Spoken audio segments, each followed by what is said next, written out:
درود دوستان، سروران در خدمتون هستم برای فال جدید.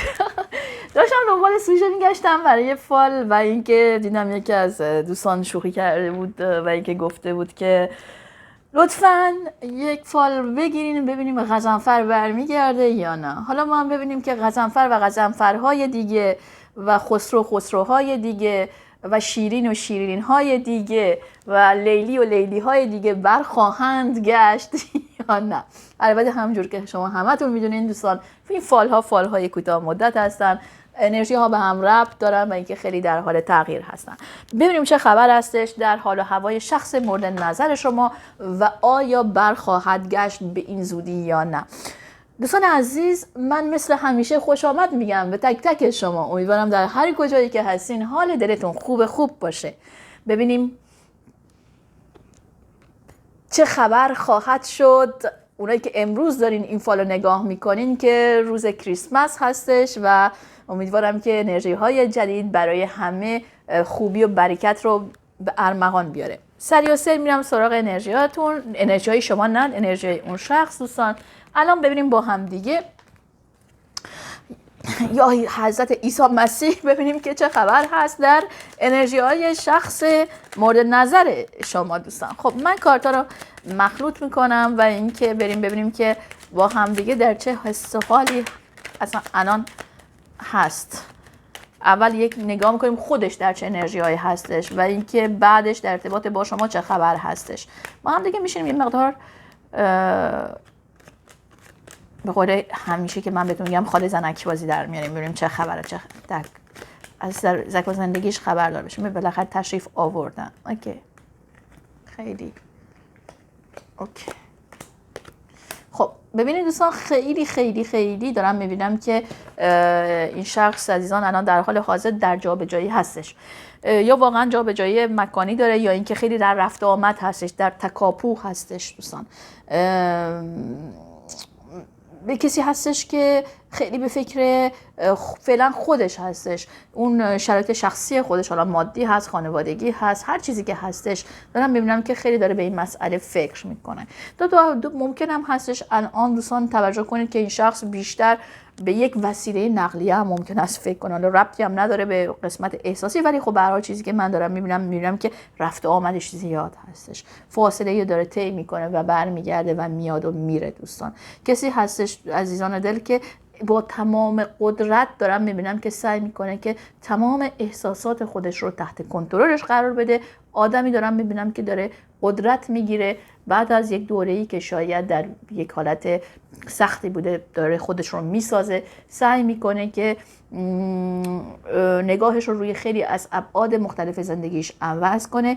ولی من دارم میبینم که دوستان عزیز متاسفانه این آدم روی احساساتش یک تسلط بسیار بالایی داره و اینکه اونجایی که اگر قرار باشه که بخواد حرکتی نکنه حرکتی نمیکنه. من نمیگم در ارتباط با شما هست، ولی خب به هر حال کسی هستش که جلوی خودش رو خیلی میگیره، آدم خودداری من اینجا دارم میبینم. این انرژی های الانش هستش. حالا بریم ببینیم انرژی های بعدی، انرژی هایی که در قسمت های دیگه. خب با هم دیگه از کارت های دیگه استفاده میکنیم.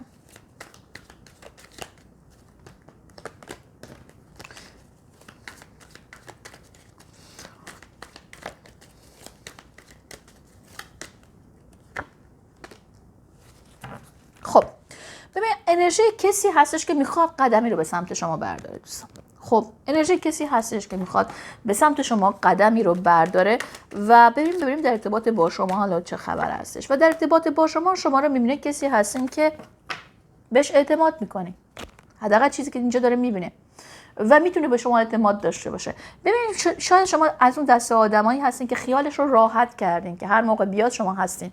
همیشه بهتون گفتم لطفاً پیتزا سفارشی نباشین و اینجا دارم میگه که من میدونم که شانس با من یار هستش و شما در دسترس این شخص در واقع هستین. حالا من یکی کارت در ارتباط با انرژی این رابطه هم میریزم، ببینیم که انرژی این رابطه به چه صورت هستش. بله ولی خب یه مقدار اینجا برای من مشکل هستش این کار. حرف از فداکاری میزنه. رابطه ای هستش که دوستان عزیز یکی در این رابطه فدا شده، یک فدایی وجود داره حالا و یک نفر زخمی هستش اینجا، نه اینکه توسط شما یا شما توسط اون شخص. شاید شما هستین که زخمی شدین، شاید این فداکاری در ارتباط با شما هستش، شما خودتون رو فدا کردین و یک دل شکسته ای دارین این به خاطر این شخص. و دارم میبینم که به هر حال میخواد یک قدم به سمتتون بیاد و اینکه میخواد با شما چیکار کنه، به یک مرحله بالاتر بره. خب بریم ببینیم که در ارتباط با شما باز هم دوستان نگاه میکنیم با هم دیگه. در چشمان این شخص دوستان عزیز شما آدمی هستین که قدرت دارین، قدرتمند هستین، شخصی هستین که جلوی مسائل شما رو خیلی قوی میبینه و شما رو نمیبینه مثل کسی که جلوی مشکلات بخواین کمر خم کنین. و بریم ببینیم که در ارتباط با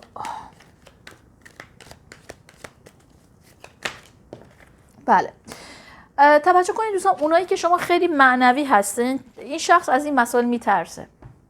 مواظب باشین خیلی سیرداغ پیازداغ مسائل معنویتون رو جلوی این شخص مطرح نکنین دوستان، اوکی؟ و کم رنگ ترش کنین. میترسه از این مسئله.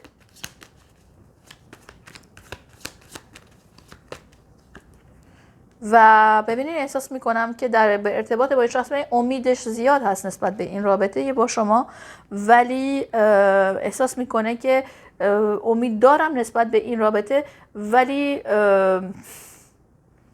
مسائل آنچنان دوستان عزیز که بهتون بگم که مطمئن چجوری بهتون امید هستش که رابطه بین شما بهتر بشه، به یک آرامشی برسین دو طرفین. ولی آیا روی شما برای آینده دور و دراز حساب میکنه یک مسئله دیگه هستش. من میخوام بدم که چرا.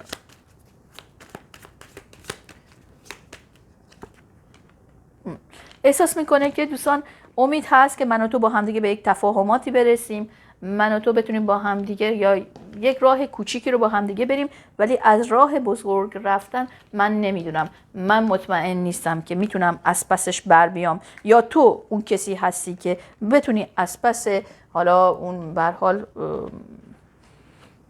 و هوای من بر بیایی یا نه.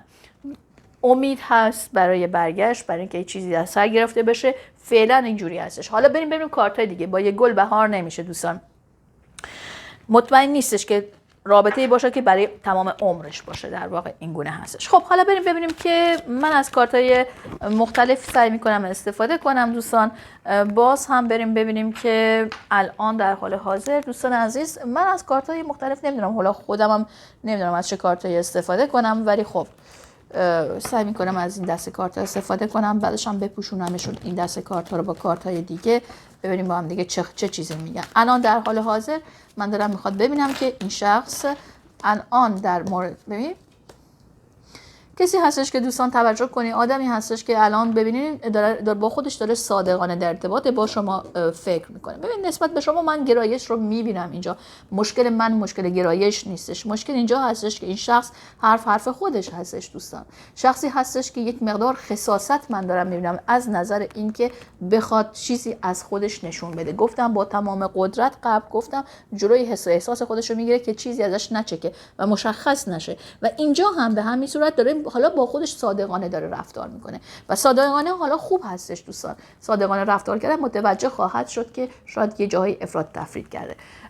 اگر که این شخص هر سنی که داشته باشه از نظر احساسی دوستان عزیز اینجا مثل یک نوجوان من میبینمش. و مسئله دیگه ببینیم که خب نسبت به شما تمایلش بسیار بسیار زیاد هستش و وقتی که به شما فکر میکنه یک حس انگیزه خوبی درش به وجود میاد. حالا من میخوام ببینم بام بام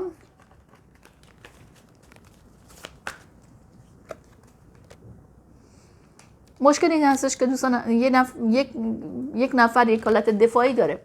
خب یک سری باید این زره هستن در بیاره این شخص. خب ببینید صادقانه با خودش رفتار میکنه ولی زره رو باید در بیاره. بهتون گفتم قدرت رو بهتون قبل نشون دادم، گفتم قدرت اون جایی که باید بیسته میسته. ببین یک حالت دفاعی هستش، کسی که فاصله گذاشته اینجا و نمیذاره آنچنان، اینجا چوب دستش هستش ازش استفاده میکنه برای حرکت و از همون چوب هم استفاده میکنه برای چی؟ برای فاصله گذاشتن دوستان. خب احتمال اینکه انرژی ثالثی میون وجود داره هستش دوستان. حضور یک انرژی ثالث که حتما نباید رقیب باشه. حالا بریم ببینیم که انرژی ثالث مانع در یک رابطه احساسی. چه چیزی بر شما گذشته؟ من میخوام ببینم چه چیزی بر شما گذشته که این شخص اینجوری هستش. خیانت اینجا انجام شده دوستان.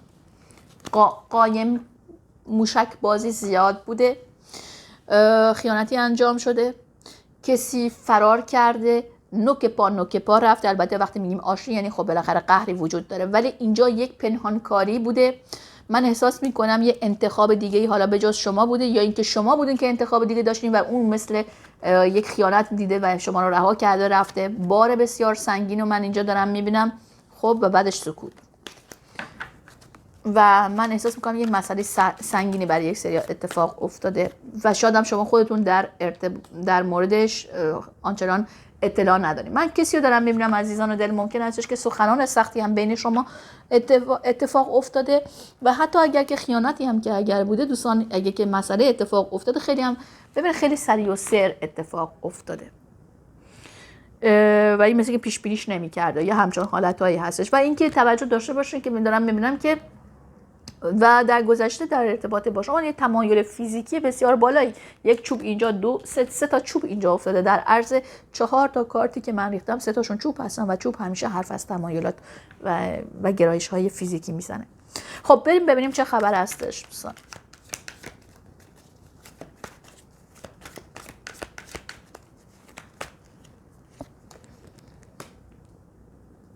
پر از ترس هست دوستان. این شخص ترساس فرجش کردن، ترس از دست دادن آنچه را که داره دوستان.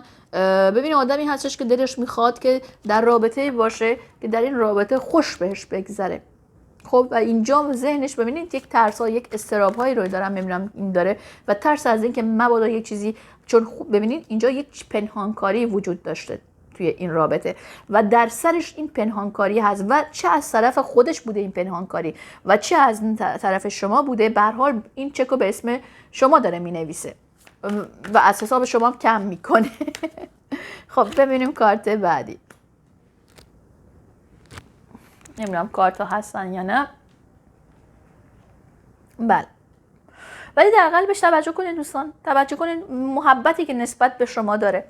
یک رابطه روحی قوی، حالا بهتون میگم متاسفانه یا خوشبختانه، و اینکه حس اینو دارم که من میخوام که ببین توی قلبش قند آب میشه وقتی که به شما فکر میکنه. یک رابطه ای که من ببینین یک سخاوتمندی خاصی هستش، کسی که به شما یاد شما هستش دوستان، بهتون فکر میکنه و خاطراتتون رو مرور میکنه این شخص و یک لبخند بر لب داره وقتی که این به قول معروف این حس و وقتی که به شما فکر میکنه. و از جانب دیگه یه جاهایی ممکن هستش که دوستان عزیز این شخص واقعا چجوری بهتون بگم، واقعا همونجور که قبل بهتون گفتم، اینجا گفتم که یک بلوغ احساسی بچگانه رو من اینجا دارم میبینم. خب حالا بریم ببینیم کارت های دیگر رو با هم دیگه و اینکه من کارت اینجا براتون بگذارم.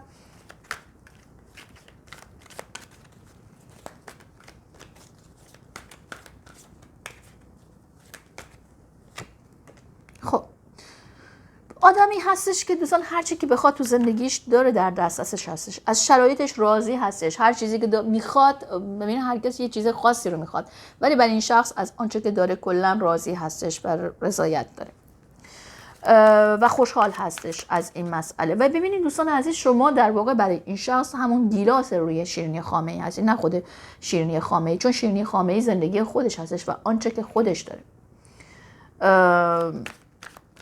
کسی هستش که دارم میبینم که مادیات هم براش خیلی مهم هستش. الان آدمی شاید ظاهر و مادیات هم براش خیلی مهم باشه، اینجور آدمی هستش. و اینکه شما رو هم میبینه دوستان عزیز مثل کسی که واقعا ببینید خیلی قدرتمند در جای خودتون نشستن و کسی هستن که هم مسئولیت پذیر شما رو میبینه و هم میگه باز هم کارت چوب دیگه، هم دلبر و خیلی قدرتمند دارین دلبری میکنین از این شخص. ولی داره هم میبینم که شما رو میبینه یک آدم بسیار بسیار بلوغ احساس داره، بلوغ احساسی و فکری و اینکه و مسئولیت پذیر در مورد شما.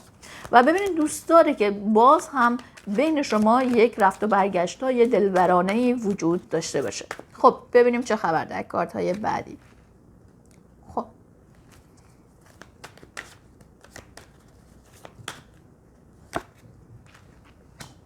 ببینید دوستان عزیز، در ارتباط با شخصی که بین خودش و شما فاصله گذاشته، جالب اینجا هستش که بدونین که این شخص خودش هم میترسه که این فاصله خسته کننده بشه و اینکه فاصله دائم العمر باشه. کارتا حرفی که داره برای شما به شما میزنه، شما خودتون رو کنار بکشید. اینجا توصیه کارتا هستش، برگردین به گذشته ببینین و اینکه مسئولانه نگاه کنین و چه اتفاقی افتاده که الان شما در این شرایط هستید. ببینید دوستان، برگشت برای این شخص توجه داشته باشین. خیلی برای من جالب اینجا این کارت افتاد. حالا من الان بهتون میگم این خودش هست، یعنی من مانع خاصی سر راه این شخص نمیبینم که بهتون بگم برنگرده، یعنی همین الان بخواد میتونه برگرده، چون این خودش هستش که تعیین میکنه دوستان.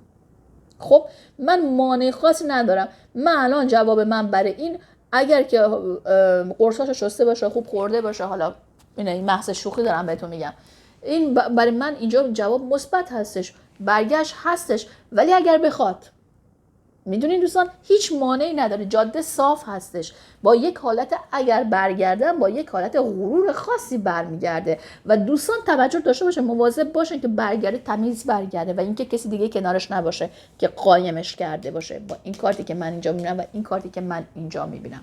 خب احتمال برگشت، احتمال آشتی اینجا من زیاد میبینم، ولی چگونه ارزشش رو دارد یا ندارد. خب ببینیم کارت های بعدی رو با هم دیگه.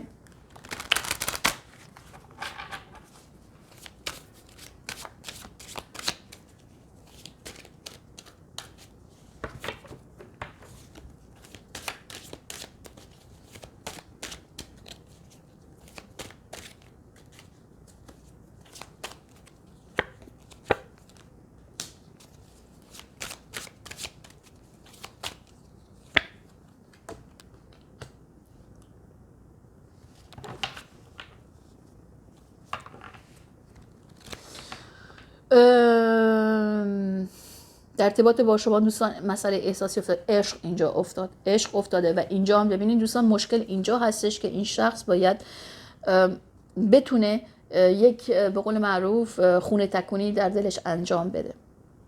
خب باید ببینید احساس داره ولی پذیرش احساس، خب باید بپذیره دوستان عزیز که این احساس براش خوب هستش، چون الان کسی هستش که شاید با تمام قدرت جلوی احساساتش داره میسته.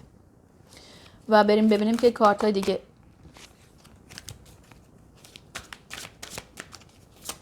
قبلا بهتون گفتم وقتی که به شما فکر میکنه عزیزان توجه کنید که در ارتباط با شما غم تو دلش آب میشه. گذشته ببینید جنگ من دارم میدونم و این جنگ باعث یک سکوت شده، باعث یک سردی شده. یکی دوستان عزیز یک کاری کرده، حرفایی زد و بدل شده، کارهایی انجام شده، ممکنه هم خیانت بوده، هم این که این بوده، هم اون بوده، مثل پینگ پونگ دیدین یک مسئله شروع شده، حالا خیانت هم که نباشه مسئله شروع شده و یک پینگ پونگ سختی بوده برای این شخص که نمیتونه فراموشش کنه. و اینجا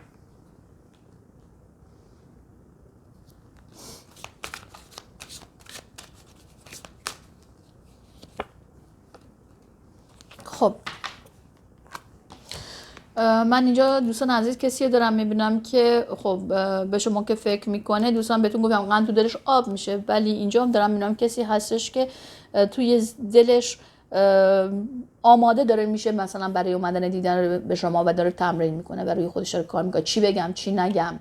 خب و خیلی از مسائل دارم میبینم داره برای خودش تمرین میکنه. کسی هستش که در واقع در ارتباط با شما دوستان عزیز توجه کنه که یک نگاهی داره که شما رو حس میکنه درون خودش، در ذهنش دارم میبینم شما رو خیلی بلند بالا میبینه، با وجود اینکه ترسایی رو داره، قبلا گفتم یارت انفعالی داره، ولی در مورد شما یک احترام خاصی هم من اینجا میبینم، با وجود که یک در گذشته اتفاق سختی برش افتاده.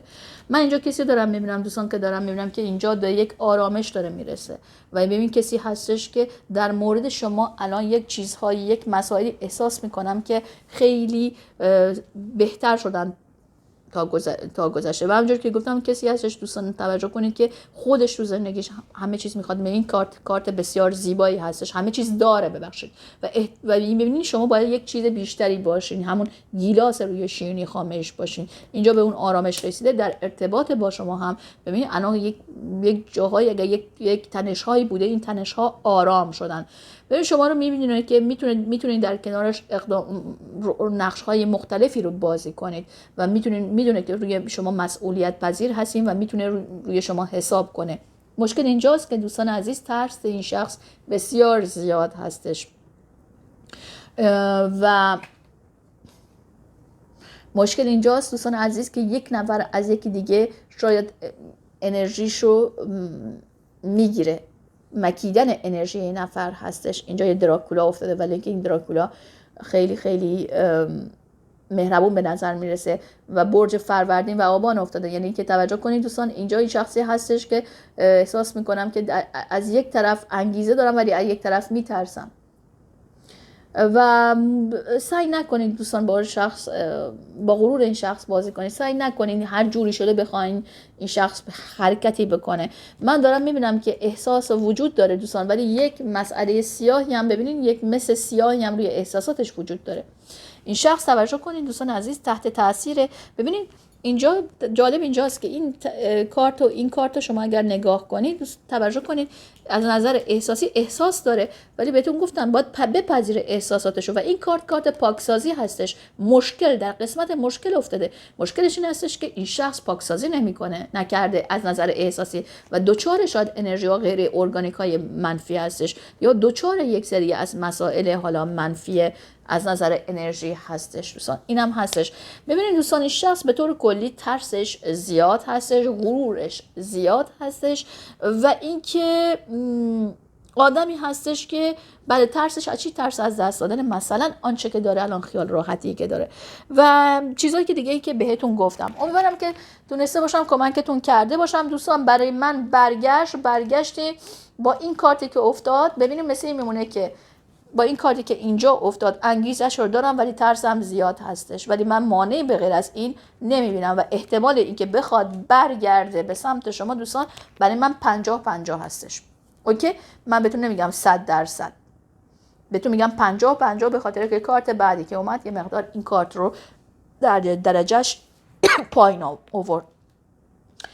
به هر حال چیزایی بود که میتونستم بهتون بگم. امیدوارم که غضنفر و لیلی و مجنون هر کسی برگرده به خانه.